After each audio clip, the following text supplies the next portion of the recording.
Uyuşturucu hakikaten bütün milletlere ve bütün insanlığa büyük bir illettir, büyük bir hastalıktır. Tarih boyunca bakıyoruz ki geçmiş milletlerde de bu uyuşturucu beyinleri uyuşturan, vücutları robotlaştıran bir hastalık olduğunu, bir illet olduğunu görmekteyiz tarihe baktığımızda. Ve uyuşturucu Yüce Allahu Teala kesin bir dille bunu yasaklamıştır ve bütün kötülüklerin anası olduğunu Resulullah sallallahu aleyhi ve sellem bizlere ortaya koymuştur.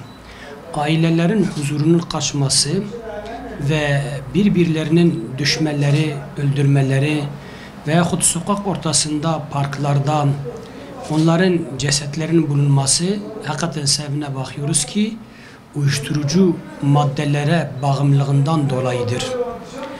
Uyuşturucu bununla ilgili Yüce Allahu Teala kesin emri olduğunu, Resulullah sallallahu aleyhi ve sellem bununla ilgili ümmül habais diye ortaya koyduğunu, biz uyuşturucu hakikaten bütün anaların kötülükleri olduğunu kanaat getirmişiz ve biliyoruz. Bunu hem tarih de şahittir, bugünkü vakialar da, olaylar da buna şahittirler. Dolayısıyla uyuşturucuya çanak tutan, akli selime sahip olan hiçbir insan yoktur ve olmamalıdır.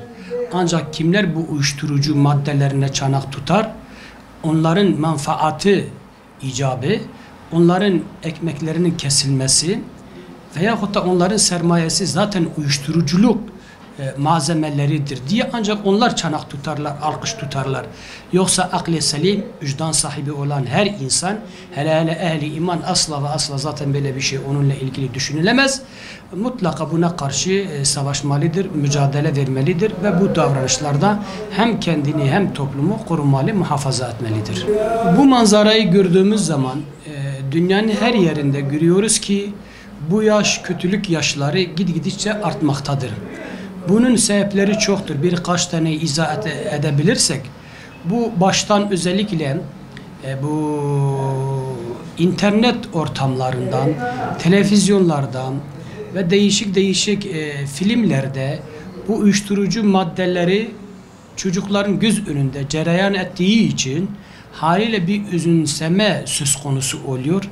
Küçük kendi büyüğüne baktığı gibi nasıl ona taklit etmek istiyorsa, kişi de gün be gün habire bu manzaraları seyrettiği için haliyle ilk başta bir üzüntüseme oluyor. Ben de bunu yapayım bakayım ne var der. Deneme amaçlı yapıyor. Bir deneme, iki deneme, üç deneme bakıyor ki kendi o bataklığın içinde görmektedir. Bu bir. İkincisi ise bizim özellikle eğitim sistemlerimizde, okullardan bu uyuşturucu maddelerinin zararlarını ve ne kadar insanın vücuduna zarar verdiğini ve onun maddi yönde ne kadar zararlı olduğunu kanaatimce yeterince izah edilmediği için haliyle görüyoruz ki bizim çoluk çocuklarımız küçük yaşta bu illete müptela olmuşlar. Diğer bir husus ise toplumumuzun dinden ne kadar uzak olduğunu bir göstergesidir. Validenler, ana babalar başta olmak üzere, eğitimciler başta olmak üzere ve bu işin erbabı özellikle bu işin hakkaniyetli bir şekilde üstlenebilen insanlar, bunlar da bir nebze de olsa görüyoruz ki bu tablo bize şunu gösteriyor ki bunlar dinden ne kadar uzak olduğunu, dinden ne kadar habersiz olduğunu. Çünkü din men asbaha ve lem yehtemme bi emril müminine feleyse minna. Kim sabahlanıp da sabaha girip de müminlerin derdiyle dertlenmese o bizden değil. Resulullah sallallahu aleyhi ve sellem bütün validenleri, bütün etkili ve yetkili olan insanları uyarmıştır. Dolayısıyla din unsuru çok önemlidir. Hiçbir millet dinsiz kalmamıştır. Bütün devletler, bütün milletler tarih boyunca dinle ayakta kalmışlardır. Bugünkü tabloya baktığımız zaman maalesef biz bu din unsuru yeterince itina göstermediğimiz için, ona sarılmadığımız için, onun emir ve yasaklarına kulak asmadığımız için, hayatımıza geçirmediğimiz için haliyle bugün evlad-ı iyallarımızın uyuşturucu yaşlıları görüyoruz ki maalesef çok düşük bir yaşa kadar gelmişlerdir ki o yaş ana babaların yanında olmaları gerekirken, kucaklarında olmaları gerekirken maalesef sokaklarda kendi arkadaşını ana babasına tercih eder, sokakını ana babanın kucaklarına tercih etmektedirler. Bu da başta özellikle din çok önemli olduğunu kanaatindeyiz. Uyuşturucu kullanan tetikleyen sebeplerden bir anormallık o çocukta ya var veyahut da bir boşluk söz konusudur. O boşluk başta ya işsizdir yahut da o boşluk din boşluğu, inanç boşluğu, ana babaları doldurmamışlar, çevre doldurmamıştır. Ve dolayısıyla o boşluğa düşen her kim olursa olsun Allah muhafaza etsin, görüyorsun ki kendini o illetle baş başa görmektedir. Bir de bu işin arkasında büyük bir sektör vardır.